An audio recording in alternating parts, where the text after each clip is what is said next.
वास्तवमै क्लेम झन्झटिलो हो अथवा न्यारेटिभ्स मात्रै हो? वास्तवमा क्लेम लिन गाह्रो चाहिँ हुँदैन। अब सत्य तथ्य कुराहरू चाहिँ हुनु पर्यो होइन। यो स्वास्थ्य बिमा कार्यक्रम हो कि स्वास्थ्यको सामाजिक सुरक्षा अन्तर्गत कार्यक्रम हो?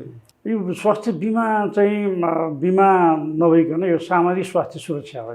त्यो म्यानेजमेन्ट अथवा कमर्स पढेपछि कुनै पोइन्टमा चाहिँ होइन व्यापार गर्नुपर्छ भन्ने नि आउँछ। आफूले नियमित रूपमा धेरै समय दिन नसक्दाखेरिमा व्यवसायबाट सफल हुन सकिएन।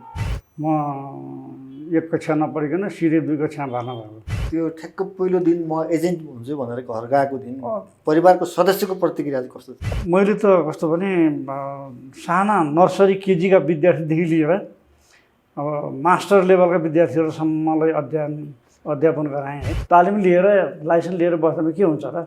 यो त आफू बचेको समयमा काम गर्ने नै हो।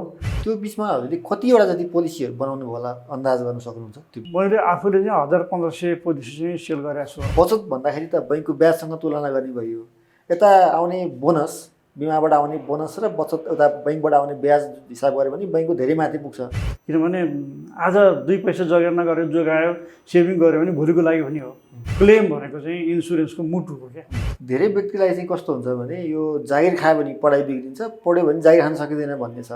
जो मान्छे जति व्यस्त हुन्छ नि त्यति बढी समय हुन्छ भन्छन् क्या। हुन्छ जो मान्छे व्यस्त हुँदैन उसलाई समय हुँदैन अरे, फुर्सद हुँदैन भन्छन्। सरकारी अस्पतालले त्यो स्वास्थ्य बिमाबाट आउने बिरामीलाई चाहिँ अलिक विभेद गरेको हो त्यस्तो सुनिन्छ कहिले? स्वास्थ्य बिमाको बिरामीलाई चाहिँ प्राथमिकता दिनुपर्छ, पहिलो प्राथमिकता दिनुपर्छ। यो स्वास्थ्य बिमा कार्यक्रम चाहिँ बिमा प्राधिकरणकै नियमनभित्र बसेको भए अलिक बढी अहिले आएको समस्याबाट चाहिँ छुटकारा पाइन्थ्यो कि भन्ने।